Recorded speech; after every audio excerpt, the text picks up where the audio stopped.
সময়ের সাথে সাথে কিছু স্বাদ বদলে যায় না, তবে এটা একদমই বলছি না যে পুরনো কিছু স্বাদ মুখে লেগে থাকে না। হ্যালো এভরিওয়ান, আমি অনিশা টেন্ডার কাপলের আরও একটা নতুন মিনি ব্লগে তোমাদের সকলকে জানাই স্বাগত। জানো তো, বিয়ের পর বিভিন্ন মানুষদের সাথে মেশার সুবাদে আমি বেশ কিছু রান্না শিখেছি, যে রান্নাগুলো আমি বিয়ের আগে কখনোই খাইও নি আর জানতামও না।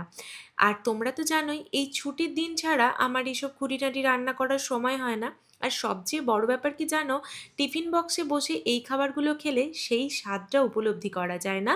বাড়ির দিনে ছুটিতে প্লেটের মধ্যে নিয়ে টিভি চালিয়ে বসে এই রান্নাগুলো খাওয়ার স্বাদ কিন্তু আলাদাই। আর এই যে আজকে সব মেনুর মহারাজা যেটা, সেই ইলিশ সুন্দরী। পরপর বৃষ্টি হওয়ার সুবাদে বাজারে বেশ ভালো ইলিশ নেমেছে। আর দেশপ্রিয় তো বাজারে গিয়ে এই ইলিশ দেখে আর লোভ সামলাতে পারেনি, নিয়ে এসেছে টাটকা ইলিশ। টাটকা ইলিশের ভাপা করলেই ভালো হতো, কিন্তু মাছের তেলটা আলু সিদ্ধ দিয়ে খাওয়ার সেই লোভটাও তো সামলাতে পারিনি, যার জন্য একটু ভেজে নিয়ে তারপর ভাপা বানিয়েছিলাম।